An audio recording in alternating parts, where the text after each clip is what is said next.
एक मोची था। वो सड़क के किनारे जूते चप्पल जोड़ने और जूते पॉलिश करने का काम करता था। अगर किसी बहन जी की चप्पल टूट गई तो चमन मोची के पास आइए, मात्र 20 रुपए में चप्पल ठीक कराइए। अगर किसी बाबूजी का जूता गंदा हो गया तो चमन मोची के पास आइए और 20 रुपए में जूता पॉलिश कराइए। चमन दिन भर में 150-200 रुपए से ज्यादा नहीं कमा पाता था। देर रात वो अपने घर सब्जी और आटा लेकर पहुंचा। लो सरला, आज फूल गोभी लेकर आया हूँ। सूखे मसाले डालकर खूब चटपटी करके बनाना। फूल गोभी इस समय बहुत महंगी है, तो गोभी लाने की क्या जरूरत थी। लौकी तुरई कद्दू खा खा कर मन उब गया है, तो आज मैंने सोचा गोभी ले चलता हूँ। अपनी कमाई देखकर चीजें खरीदा करो। महंगे आइटम खाने हैं तो ये मोचीगिरी छोड़कर कोई और काम धंधा शुरू करो। अब मैं और क्या काम करूँ? मेरे पिताजी भी मोची थे, उन्होंने ही मुझे सारे काम सिखाए। तुम जरा खाना बनाने से पहले थोड़ी चाय बना लो, वरना खाना खाने से पहले ही मुझे नींद आ जाएगी। कुछ देर बाद सरला चाय लेकर आई। ये लीजिए।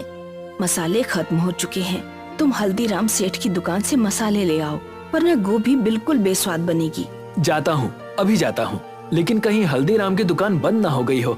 चमन सेठ हल्दीराम की दुकान पर गया। हल्दीराम गांव में मसालों का सबसे बड़ा व्यापारी था। जब चमन हल्दीराम की दुकान पर पहुंचा, तो हल्दीराम उस समय दुकान का शटर गिरा रहा था। सेठ जी रुक जाइए, मुझे 50 ग्राम धनिया, 50 ग्राम कश्मीरी लाल मिर्च, 50 ग्राम सब्जी मसाला और 50 ग्राम हल्दी दे दीजिए। अब मैं तुम्हारे 50-50 ग्राम मसालों के लिए फिर से दुकान खोलूं? टाइम पर क्यों नहीं आते? माफ कीजिए सेठ जी, आज काम से लौटते वक्त जरा देर हो गई। मेरी घरवाली में भी बुद्धि जरा कम है। जब मसाले पूरी तरह से खत्म हो जाते हैं तभी बताती है। पैसे लाए हो या खाली हाथ ही चले आए हो? नहीं सेठ जी, पैसे लेकर आया हूँ। हल्दीराम ने दुकान खोलकर सारे मसाले दिए। ये लो 400 रुपए दो। सेठ जी 400 रुपए कैसे हो गए? क्या मसाले इतने महंगे हो गए हैं? देखो रात के 11 बजने वाले हैं, ये मोल भाव करने का समय नहीं है। तुम जैसे गरीबों को तो सौदा देना ही बेकार है। चुल्लू भर सामान खरीदते हो और दाम देने में भी आनाकानी करते हो। तुम्हारे पास 400 रुपए हैं तो बताओ, वरना मेरा समय बर्बाद मत करो। सेठ जी इस समय मेरे पास 200 रुपए हैं, आप इन्हें रख लीजिए, कल मैं आपको बाकी के 200 रुपए दे जाऊंगा। ले जाओ फ्री का माल। तुम गरीबों को सामान उधार दे देकर मेरे हजारों रुपए फंस गए हैं। हल्दीराम ने चमन की खूब बेइज्जती कर ली, फिर उसे मसाले दिए।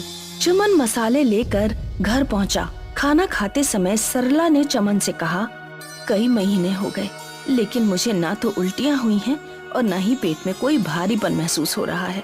कल आप मुझे डॉक्टर के पास ले चलिए। ठीक है, कल काम पर जाने से पहले तुम्हें डॉक्टर के पास ले चलूंगा। चमन अगले दिन अपनी पत्नी को डॉक्टर के पास लेकर गया। कुछ जांचें करने के बाद डॉक्टर ने कहा, वैसे तो सब कुछ ठीक है, लेकिन तुम्हें अपना खान पान सुधारना होगा।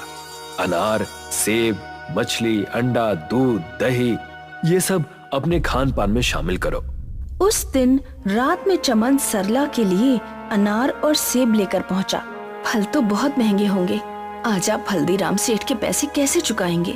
अरे तुम चिंता क्यों करती हो, उसके पैसे बाद में चुका दिए जाएंगे। थोड़ी बहुत बातें सुनाएगा तो मैं सुन लूंगा, फिलहाल तो मैं उधर जाऊंगा ही नहीं। अपनी पत्नी को अच्छा खिलाने के लिए चमन खूब मेहनत करने लगा। वो जहाँ मोचीगिरी का काम करता था, उस स्थान पर उसने बेचने के लिए कुछ पुरानी चप्पलें भी रख ली। जल्दी ही चमन ने अपनी कमाई दोगुनी कर ली। जैसे जैसे सरला के पेट में उभार आ रहा था, वैसे वैसे चमन की खुशियाँ बढ़ती जा रही थी। चमन खुशी में हल्दीराम के पैसे वापस करना तो भूल ही गया। एक दिन वो खिलौने ले आया।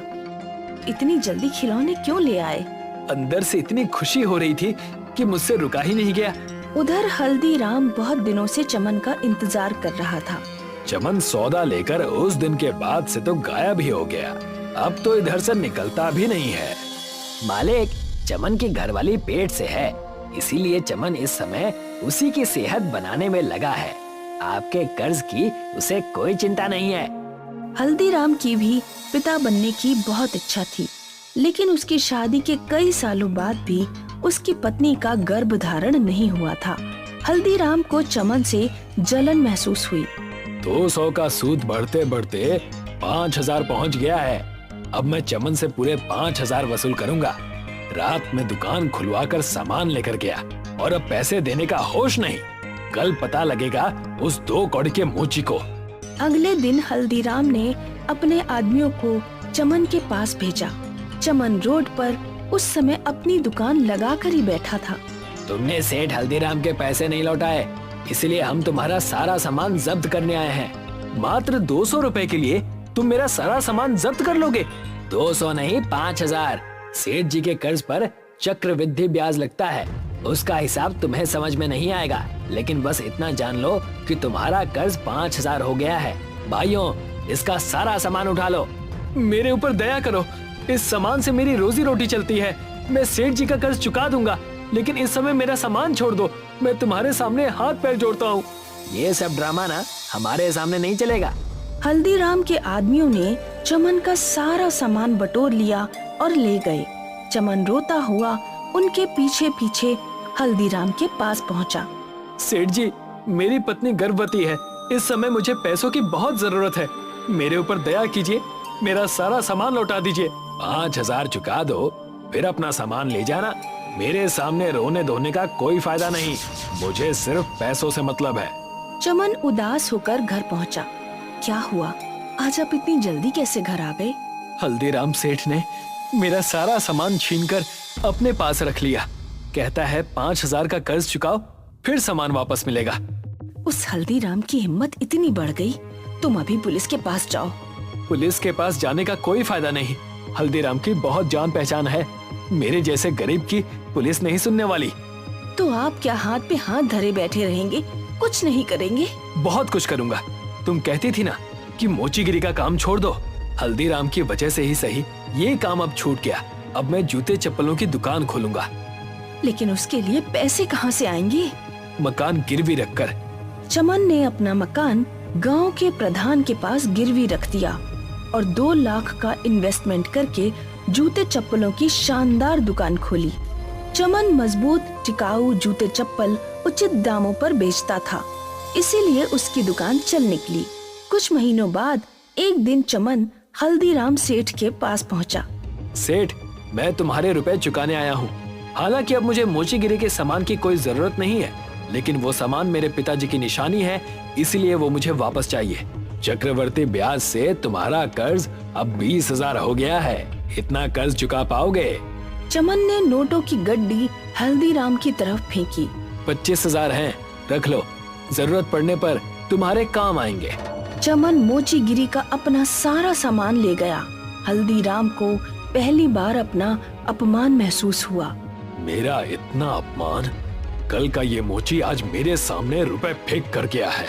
प्रधान जी के पास घर गिरवी रखकर इसने अपनी दुकान शुरू की है ना, मुझे सब पता है। इसकी वो हालत करूंगा कि ना ये घर का रहेगा ना घाट का। एक दिन हल्दीराम प्रधान के पास गया। जय राम जी की प्रधान जी। राम राम हल्दीराम, आज इधर दर्शन कैसे दे दिए? तुम्हें तो मसालों से नोट कमाने से ही फुर्सत नहीं मिलती।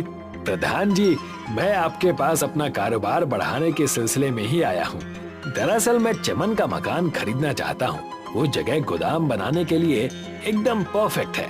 मैं उस मकान के 5 लाख रुपए देने को तैयार हूँ। आपके पास उस मकान के कागज तो हैं ही, मुझ पर कृपा करें और वो मकान मुझे बेच दें। 5 लाख की कीमत सुनकर प्रधान के मन में लालच आ गया। उसने अपने आदमी को भेजकर चमन को अपने घर बुलवाया। क्या बात है प्रधान जी, आपने मुझे क्यों बुलाया? तुम्हारा कर्ज बढ़ते बढ़ते 4 लाख हो गया है। मुझे इस समय पैसों की जरूरत है।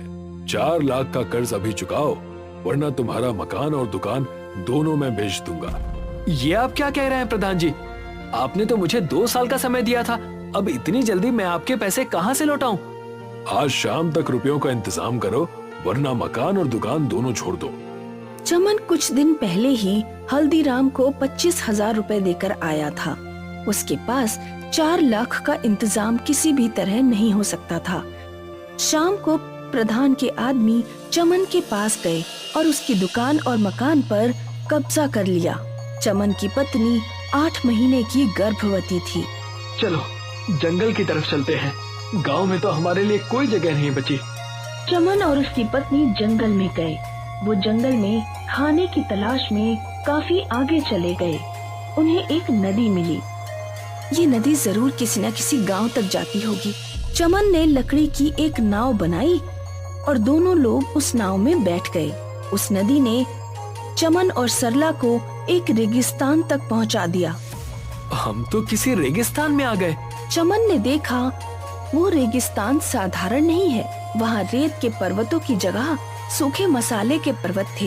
हल्दी का पर्वत था, लाल मिर्च का पर्वत था, सूखे धनिये का पर्वत था, अमचूर पाउडर का पर्वत था और भी बहुत से मसाले थे। लगता है ईश्वर ने हमारी मदद करने के लिए हमें यहाँ तक पहुँचाया है। ठीक कहा। इन मसालों को मैं गांव में ले जाऊंगा और सेठ हल्दीराम से भी बड़ी दुकान खोलूंगा। चमन ने बोरी में कई तरह के सूखे मसाले रख लिए और उन्हें लेकर गांव में पहुंचा। चमन ने बहुत सस्ते दामों पर मसाले बेचना शुरू किए। आओ आओ भाइयों बहनों, दिन दहाड़े लूट, सारे मसाले 100 रुपए किलो, कोई भी ले जाओ। चमन के पास गांव वालों की भीड़ लग गई। कुछ व्यापारी भी थोक में मसाले खरीदने पहुंच गए। हल्दीराम को जब ये बात पता लगी तो वो खुद उस स्थान पर पहुंचा जहां चमन मसाले बेच रहा था। हल्दीराम ये देखकर भौचक्का रह गया कि चमन के पास इतने सारे मसाले कहां से आ गए। हल्दीराम ने अपने एक नौकर से कहा, ये लो 5000 रुपए। आज से तुम्हारा काम चमन पर नजर रखना है। जरा पता लगाओ कि चमन ये मसाले कहां से लेकर आ रहा है। अब चमन का सारा माल बिक गया तो चमन एक रात जंगल की तरफ गया। हल्दीराम के आदमी ने चमन को नदी से रेगिस्तान पहुंचते हुए देख लिया। उसने सारी बात जाकर हल्दीराम को बताई। सेठ जी, जंगल में एक नदी है जो मसालों के रेगिस्तान तक जाती है। मसाले का रेगिस्तान? हाँ सेठ जी, मसाले का रेगिस्तान। वहाँ हर तरह के मसालों के रेत जैसे पहाड़ हैं। हल्दीराम तुरंत नाव पर सवार होकर मसालों के रेगिस्तान पहुंचा। उसने भी बोरों में मसाले भर लिए और अपनी दुकान तक ले आया। लेकिन जैसे ही उसने बोरियां खोलकर देखी तो उसे पता लगा कि बोरियों में तो रेत है। ये कैसे हो सकता है? मैं तो मसाले लेकर आया था, लेकिन ये तो रेत है। उधर चमन भी रेगिस्तान में मसाले भरकर लाता था। उसके मसाले मसाले ही रहते थे। सेठ जी, मुझे तो लगता है कि चमन को कोई वरदान प्राप्त है। वो भी उसी रेगिस्तान से मसाले लाता है, लेकिन उसके मसाले रेत नहीं बनते। चमन जल्द ही बहुत अमीर हो गया। उसने मसालों की बड़ी सी दुकान खोली। अब हल्दीराम को कोई पूछता भी नहीं था। अब तो एक ही उपाय बचा है, किसी तरह मैं उस रेगिस्तान के मसालों को खराब कर दूं।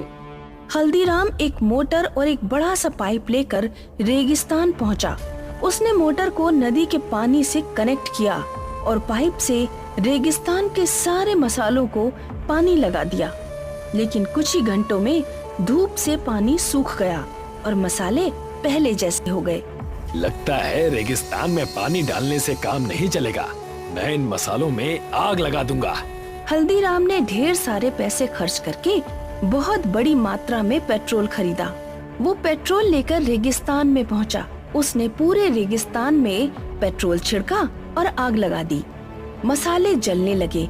हल्दीराम बहुत खुश हुआ। अब मसालों का दी एंड हो गया। अब देखता हूँ चमन क्या करता है। हल्दीराम अपने घर बहुत खुश होकर पहुंचा। अगले दिन वो फिर से रेगिस्तान को देखने गया। आग बुझ चुकी थी और केवल मसालों के ऊपर की ही परत जली थी। अंदर से सारे के सारे मसाले पहले जैसे ही रहे। उसी समय चमन वहाँ पहुँचा। हल्दीराम, तुम्हारी हरकतें इस रेगिस्तान पर कोई असर नहीं डाल पाएंगी। तुम अपने मसाले की दुकान कहीं और शिफ्ट कर लो, क्योंकि मेरे सामने तुम्हारी दुकान तो चलने से रही। चमन रेगिस्तान से मसाले भरकर ले गया। मैं इस पूरे के पूरे रेगिस्तान को ही साफ कर दूंगा। हल्दीराम एक बहुत बड़ी नाव लेकर, जो बिल्कुल जहाज की तरह थी, रेगिस्तान में पहुंचा।